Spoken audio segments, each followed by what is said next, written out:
Good morning. It's another early day. Let's get it going. So here we go.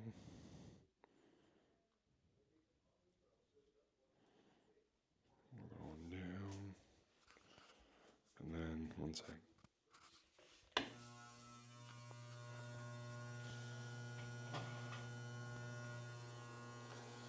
Alright, here we go.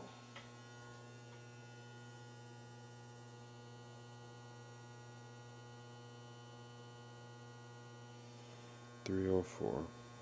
Give it a sec.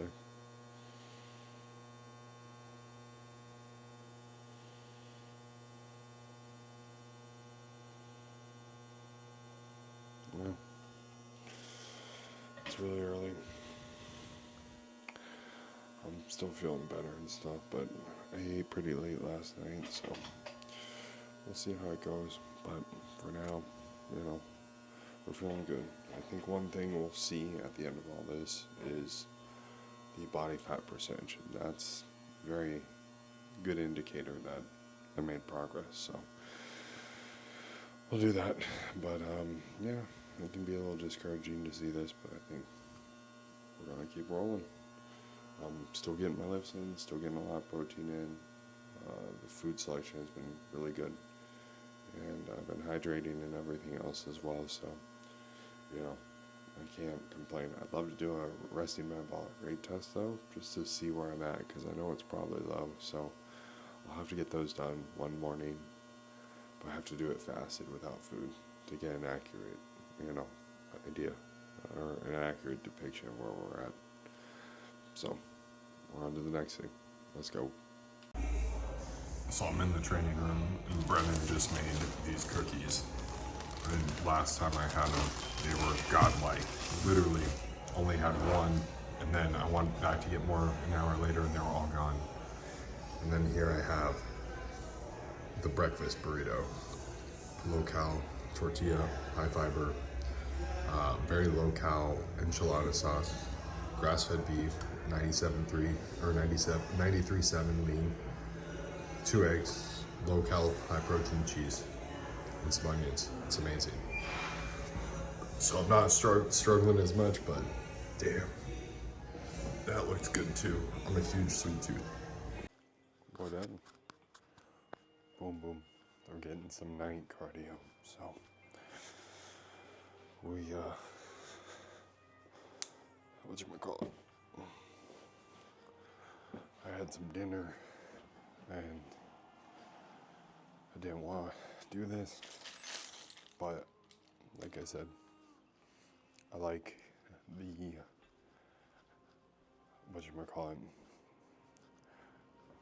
I like the biker a lot better than the Airdyne, and I was pretty gassed from yesterday from those Hatfield split squats, so we're gonna keep the light off though. Maybe we'll catch some lightning. I'm just putting it on the thread right now. Don't worry, you're not going crazy. It's me. Alright. Cool. So maybe out here you'll see some lightning, but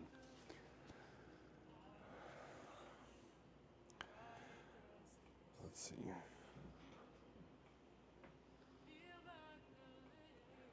I know it's so dark. Boom.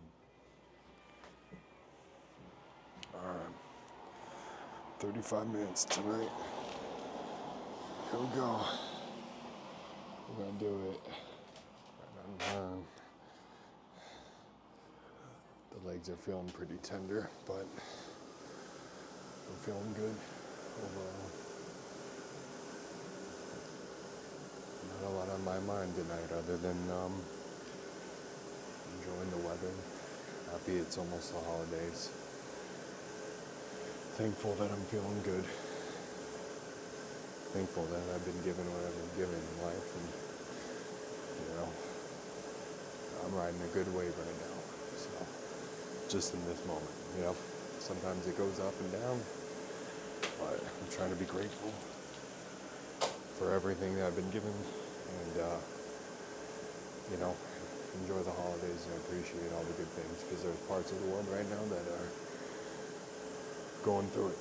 And I'm sure, unless you're living under a rock, you're no stranger to what's going on. So, I'm trying to count my blessings, enjoy what I've been given, and not take anything for granted. But also, the morning appointment I had to cancel a while for our wellness, and so I get to sleep in. It's the little things. So I figured instead of in the room watching TV today, we would do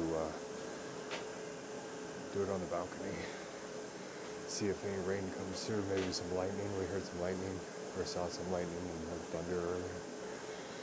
So, I don't know, but it looks nice right now.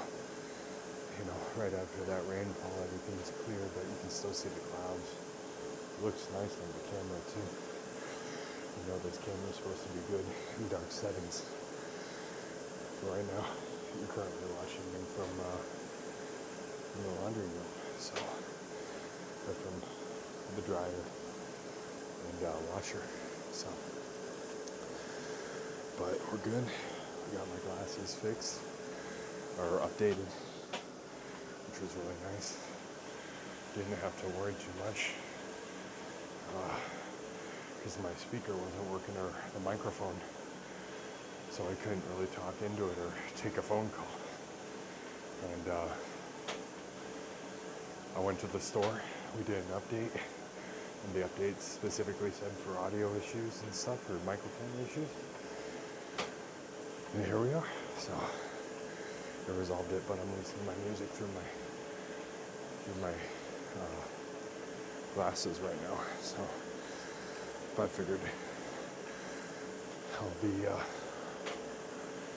doing stuff on my phone and watching videos on there, do my glasses. But yeah, I just heard that Japanese superstar just signed with the Dodgers. It's fucking crazy, man. They got like all these superstars now, great contracts, insane. So, but I'm sure it'll be fun going to a Dodger game. But as an Angel fan, it's gonna hurt. It already hurt all these years seeing how they wasted the talent. But the one thing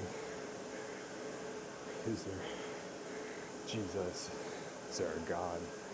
All these questions.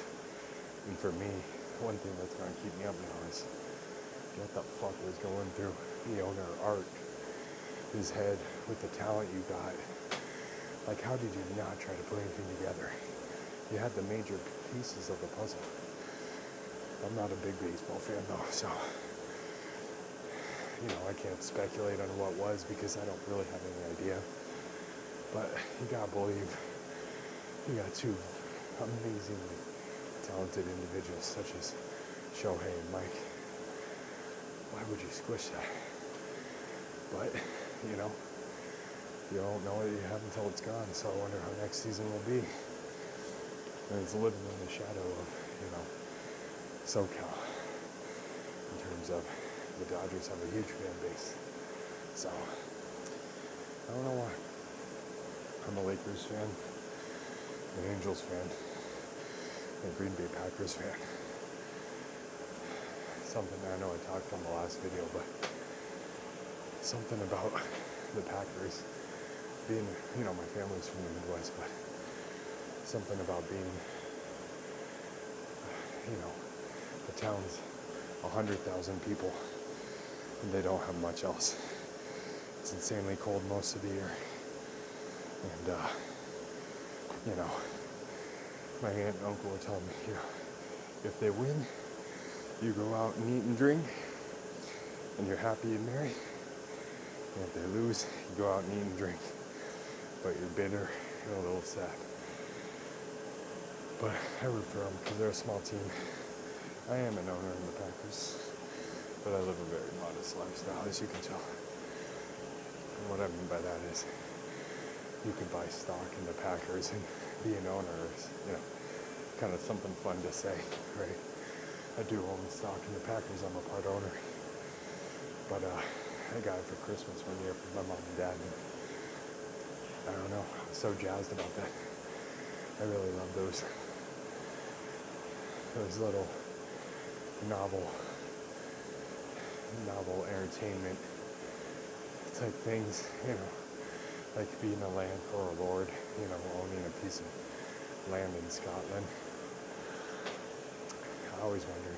I've heard that's a load of shit, but I'm a lord. I'm an owner of Packers. I'm one of the world's most interesting men. Oh, and I was Time's most interesting person of the year. Forgot what year they said, but it was a year where everybody was the most interesting person of the year. So, if you never have anything to put on your resume, jot that down. It may not be what the recruiters are looking for, but maybe some branding points or a laugh. You never know. I feel like with hiring nowadays, in a lot of scenarios that are lower entry positions, it's hiring people that people can get along with, that aren't assholes, that don't cause drama, I feel like that's half the battle. If you just come off as somebody that's easygoing, relatable, polite, respectful, I feel like in some ways it's hard to fail. And when you get up the ladder where salaries and things, where it's the positions are giving out a much higher income. I'm sure qualifications, but for your first job, stuff like that, I don't think it's much. I remember my first job. I worked at the OC Fair as a ticket seller. And I remember shitting bricks because, it was my first interview, all these things. And I was like, oh my God, am I qualified, all this stuff. Meanwhile, my aunt told me, and my girlfriend at the time, and my buddy was, saying, don't worry, we're shoo-ins for it. And, well, we all got the jobs. And then I realized, it was just hired help for the summer. It's my first time getting a really good paycheck. We worked, I think the fair was 22 days. And it was Tuesday or Wednesday through Sunday. So Monday and Tuesdays we had off. But I remember getting there 7 in the morning and working until like 10 or 11 at night. It was a grind, but the money was good. It was something new. It was a break. So what that is you would go and relieve people of their duties at certain booths. And I just, would go from place to place and, relieve them. I remember the very first day I took, the machine broke on me, and it was the opening day. I was panicking because I could see people getting pissed, and it's hot during the summer in Southern California. Real dry heat. I just remember people sweating, waving themselves with the fans and stuff. So it was not a good start, but after the first day, everything got easier. But it was a fun job. I enjoyed it. I was definitely happy it was over at the end of it all. But, it was cool. And a little summer gig, you see a lot of the younger generation or small towns. They work the ice cream shop or the dock during the summer. Maybe a seasonal job, extra hired help for the holidays and stuff. But it's cool. So, but yeah. So, and at the fair, this was while I was really into lifting. And I remember they had a burger stand. And it was like, they're serving fried Oreos, Twinkies, frog legs, everything fried. Right next to it was a burger one. You know, 1, 2, 3 pound, 5 pound, maybe a 10 pound, I don't know. And the workers would get discounts.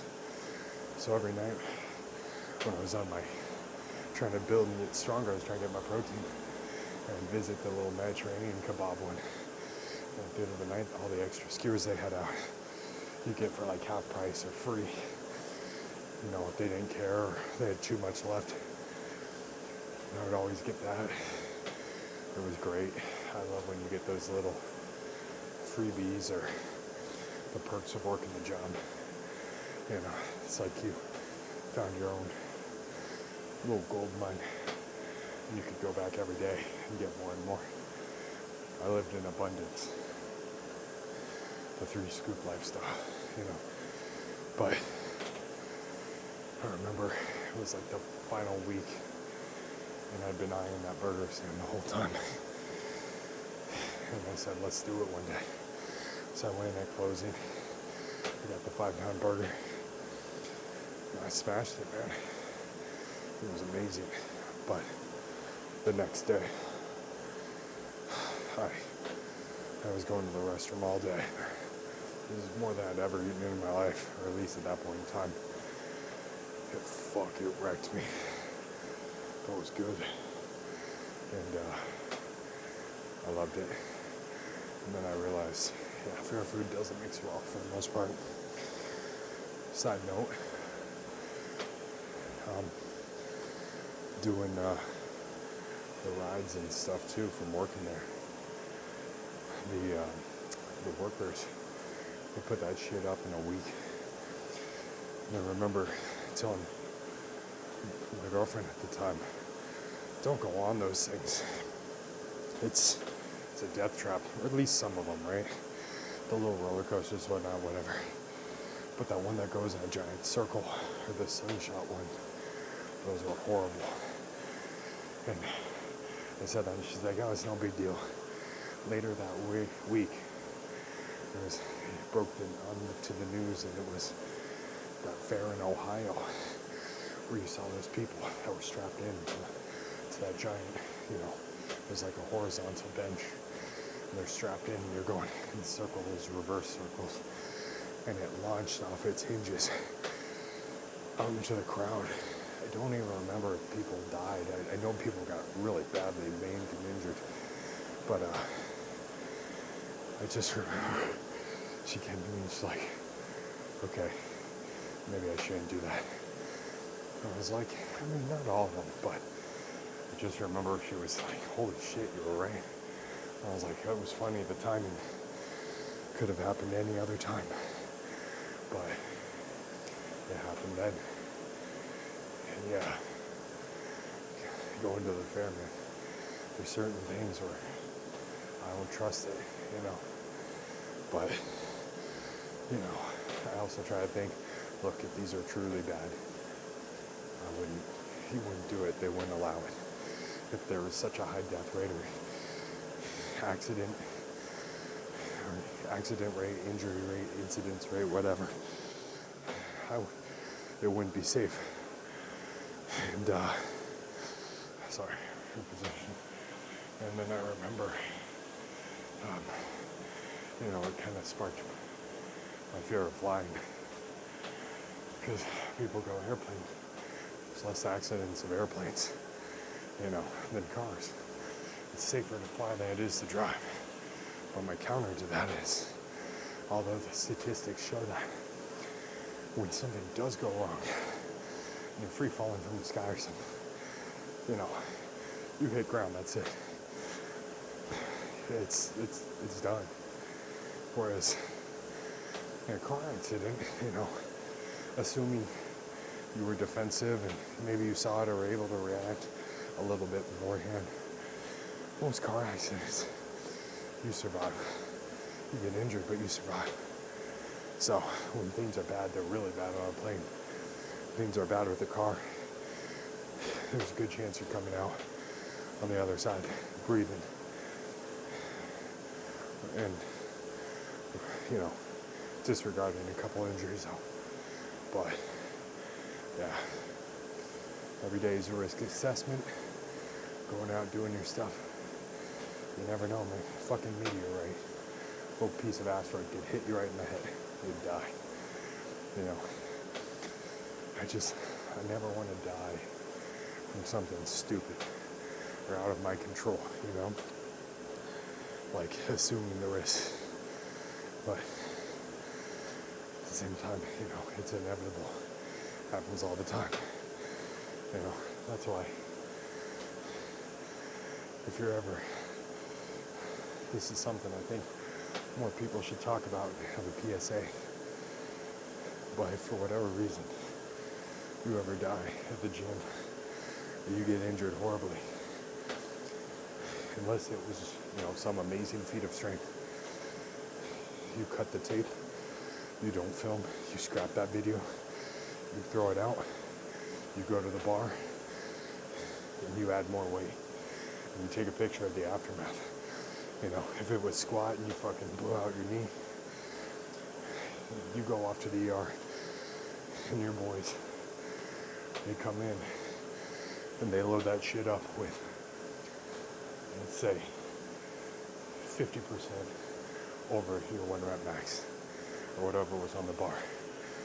And you take a picture of that aftermath, and you show people, this guy, this girl, this dude, this dudette, they were a fucking beast before this happened. There was nobody can criticize, you know. And their memory of their PR will live in everyone's minds as something somewhat of an amazing feat or an amazing attempt, you know. That's the way I look at it. You go out guns blazing, you go out doing something bold, well, whatever it is, just like that in the gym. Some shit goes down, get yourself taken care of, off to the ER, get your stitches, get your fucking surgery, whatever it is, and make sure whoever sees it after, they fill that bar, they load up the stack, get bigger dumbbells, whatever it is, and they take a picture of the aftermath. That way, you're immortalized in the world of lifting. So, I hope that's a PSA for all of you when you go in with your bros and broettes. Make sure it looks like they were fucking balling out, so they feel good and they don't feel as bad. You know, maybe they live long enough with that PTSD, they start to think, oh yeah, that really was 800 on the bar. It wasn't 400. You know? That way they go, yeah, at one point in time, I was about to be a fucking boss. So, but, just food for thought, maybe some wisdom for the future, because it's inevitable. You can't change somebody getting injured, but you can alter the scene before it happened. Just a little bit, you know. And there ain't no shame in just doing whatever you were attempting to. But on my Instagram, on my personal one, I took a picture of my leg, wrapped up and bloody. It was in my fucking CrossFit shoes, and my Reebok training shorts. We had just gotten back from Hawaii, and I haven't really been training. I was feeling good. I was doing some box jumps in the rack, and I had this heavy gauge steel utility seat meant for box squatting, step ups, stuff like that. And I was using it to do box jumps on.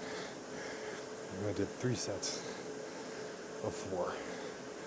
I just remember going, fuck it, we're feeling good. Let's do 4 sets of 4. You know, I was feeling springy. But part of me was like, I'm just a little tired. And I got to the third rep. I was like, oh man, I'm feeling it, I'm gassed. I was like, you know what, let's get one more. It was a warm summer day. It was near the end of spring. We were swimming with turtles. We visited Pearl Harbor, the pineapple plantation. Oh, that was beautiful. But I got back home and I said, I gotta get back into it. This is why I still had my leg issues that hadn't been addressed or kind of diagnosed yet. And I remember jumping up, and right as I ascended, I knew it wasn't going to end well. I remember kind of trying to bail out, and the middle of my shin came right down onto the metal. And I'm not breaking that shit unless I was made of adamantium. But I just remember my leg went warm. And I was like, fuck, I did something. And I looked down, and it's like when the geysers and stuff, before they erupt, they start to bubble up. Just remember seeing that blood just starting to bubble up and go. I was like, fuck. So I hobbled over and grabbed a fresh sweat towel from the laundry, wrapped my leg. I wonder what my mom was thinking. She was inside and working on her puzzle at the table. We just got out of chemo and the other stuff. Or it was before she was going to her next round, so she was feeling good coming off of the trip. And I remember I just stayed down because I didn't want the bleeding to go, and I was trying to hold the gauze in place from the laundry room. And so when I hobbled in, I opened the door, and I think when she saw me, I was like, Mom, can you call 911? I injured my leg. I fucked up. And I remember my mom looking at me because I hobbled in. And she looked at me like I almost was shot. Because she saw all the blood and everything. And it was pouring down. And there was just a trail. And just remember lying down, elevating my leg on the chair we had in our garage, wrapped up super tight. And I remember hearing the sirens, and then a couple neighbors had walked through the gate. It looked like a zoo. With like something you'd look at the zoo. It's just a spectacle. And they were looking at me, are you okay? I was like, yeah. I think I'm still maybe in shock or something. I don't feel anything. And then the paramedics and stuff picked me up, secured me, everything. And we go in and still have my phone. I told my mom I'd see her at the hospital. They were coming in, they were asking me. I remember telling the guys, hey, if anybody asked what happened, it was box jumping with 100, 200 pound weight vest. I was on my 1,000th rep, closing in on setting a new Guinness World Record. That's the story, okay? And on my title and stuff, because it was cheesy. I took a picture and I said, I was on my 1,000th rep with a 100-pound weight vest, doing 6-foot box jumps. A large bear came up and I fought it off. That left me with some battle scars. And I think maybe that's where it stemmed from. That's my PSA. The advocacy, the making sure I inform the masses, right? But it had to be something good. I didn't want to be like, hey man, he was just box jumping like 30 inches, nothing much, At that time I was like 270, but I still felt like kind of springy. So, got to the hospital, a doctor and a male nurse, they injected me with, anesthetic or whatever, local anesthetic, numbed the area, and stitched me up. I still don't have feeling in the front of my leg to today. And the healing process was pretty messed up because I had such bad blood flow to my legs. So my scar kept reopening and bleeding and scarring. And when I went to the vein specialist, they said that's why that didn't really heal up right. But it was right on my shin too. Area avascular, not the best blood flow. So it was going to take a while. But it took forever, and I still have a big scar, but it's all patched up now. But damn, it was definitely a lesson in listen to your intuition. Sometimes intuitive training is nothing if you go against the intuitions, but you live and you learn. That's the gift of injury. Helps you train a little smarter. Definitely makes you pay more attention to your programming, your movements, what you can and can't do. So, I'm thankful. But it's still a funny thing, because what came of all that was the golden excuse. And that is I had a legit excuse to skip leg day for a while now, because I'd reopen the stitching every time I'd start to go into plantar and dorsiflexion and any type of movement at the knee or a lot of shifting. So I got to spare myself from the agony of getting under a bar. But obviously, I enjoy training legs, hence the box jumps and the other stuff. So maybe it was a good thing, but good story. And the funny part was, a lot of people believed me. People that didn't lift. They're like, wait, you're jumping 6 feet high with a 100-pound weight vest? I was like, yeah. And, obviously, I had to break it to them. No, I was doing a modest 30-inch one, body weight only, 4 sets of 4. And it sucked, but it was nice. People got some chuckles from the next day posting that image. There was Ron Swanson who has that huge grin across his face, from Parks and Rec. Love it. But yeah, so closing in on 8 more minutes. Feeling really good right now. The food was what I needed. Confession time. I had to go buy some See's candy for my family and Christmas gifts. I bought a sugar-free chocolate bar. And damn, that was good. See's candy, Hershey's, Reese's. If you look now in some CVS's and other places, I don't really see it in Ralph's or anything as much. Like I said, it varies from Ralph's to Ralph's, from store to store. But, they're making their no sugar formula. It's almost identical, like in terms of taste. It's pretty hard for me to discern between what's the real thing and what's not. My favorite is when we're back in Chicago the last 2 years. Hershey's dark chocolate with almonds, or milk chocolate with almonds in it. Tastes exactly like it. Love it. But I wanted to try it, see how it tasted. It was pretty on par. It was really good. But I could still taste a little bit of a difference. See's candy for me. I like something called Polar Bear Paws. It's these cashews or almonds coated in caramel and like a white chocolate. And I normally don't like white chocolate, but for whatever reason, that combo, that texture, it's amazing. So every Christmas, on Christmas Day, I get one from my girlfriend or my dad or my sister, and I'll eat the whole thing there and then. So another thing I do is my mom used to make this breakfast casserole. I loved it. My girlfriend continues the traditions. So in the morning when we do presents and everything, she makes that casserole the night before. And it's really this nostalgia, the magic of waking up in the morning, being thankful. It's quiet in the neighborhood. The weather's, regardless of how the weather is, it just feels calming.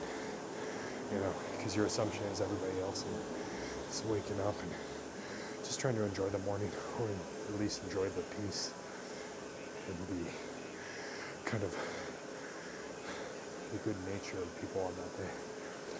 Like it's just something that you feel, like an energy.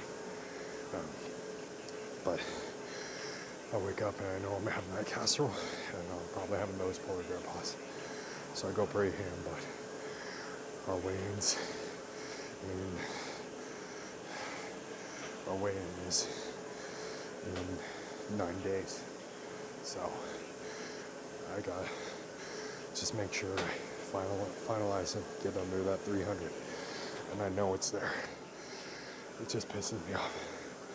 Because it's either I have a low RMR, I've got to really tighten up and track the calories. But even still,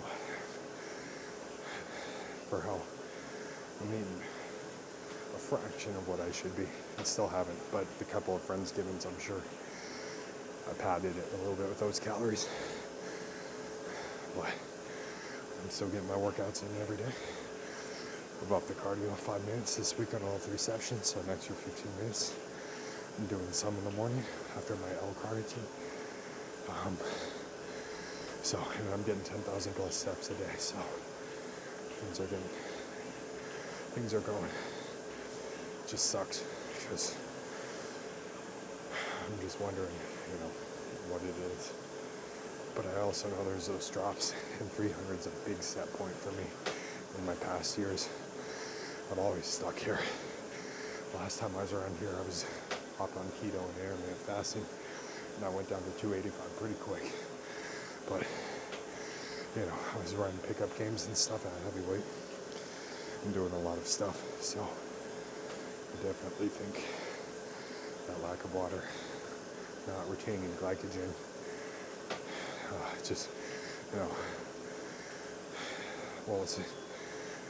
that's why I had such a big drop, because I'm still a big guy.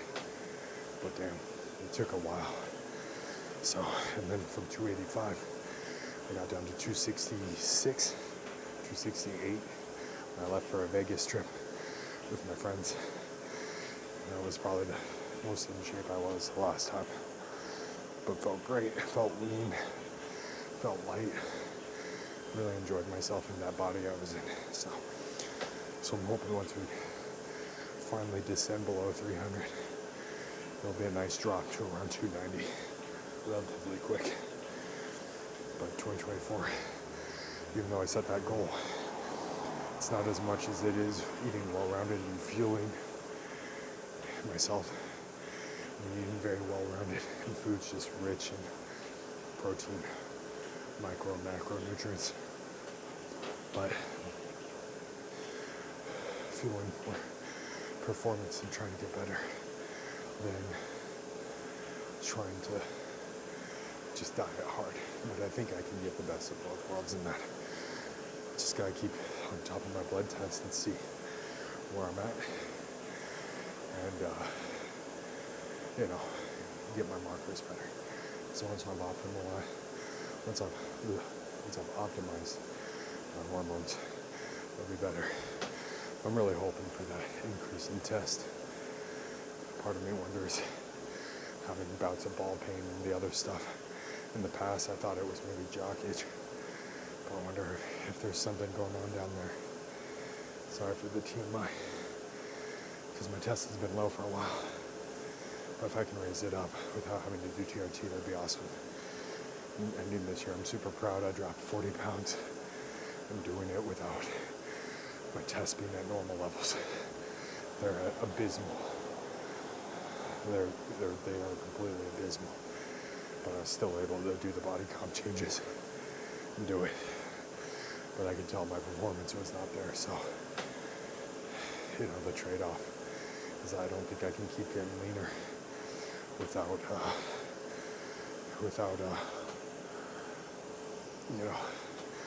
getting those up, because that's the primary hormone for the recovery. Too low in testosterone, heart issues. Too high, heart issues. There's a lot of benefits to it. And I don't know, I'm going back and forth between whether or not it's enhancing myself or getting myself back to a normal baseline. Because right now I'm suffering, and I still feel the effects. I've made a lot of improvement, but I still feel like I know what my normal levels, I know what my normal feeling was in the past.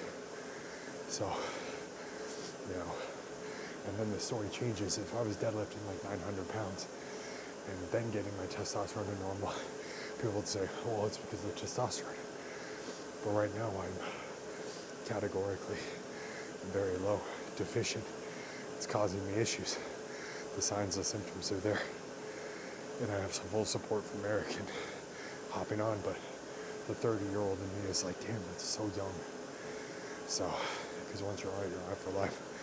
So I'd love to see if I could turn the factory back on, so to speak, and lose that weight, get to a metabolically healthy physique in terms of performance and body comp, because there is some literature to show with every loss in body, 4% body fat reduction, there is a 5 to 10% increase in testosterone. And I still got quite a bit of weight to lose, so maybe that factory will turn on. New circuits, new crew, new company, who knows. But I really want to get myself down as low as I can to see, and if it doesn't get better, then I'll know I need to hop on. So we'll do as much as we can, because the purist in me, that's what I like. We're going to end at about 37 minutes today. Felt good. I had a nice TED Talk, and I'm 450 calories in. But I don't gauge it off that. I'm just going for time and a nice pedal.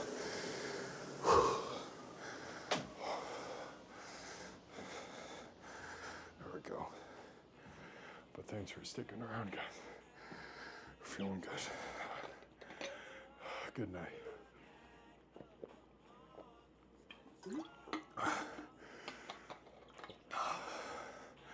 Glad I got this in. Thanks for coming with me. And another way, another day, the Sam Sulek way. Lots of inner dialogue. And time to reflect and be thankful. Feels therapeutic talking to you guys, for the few of you that are watching. But one day, hopefully I can reach a lot more of you and help you out, or at least relate to what you're going through. Hopefully you can connect with me, so. But we're rocking, we're rolling. We got a late day tomorrow. Fingers crossed, we'll drop some weight. And we'll go from there. Good night, guys.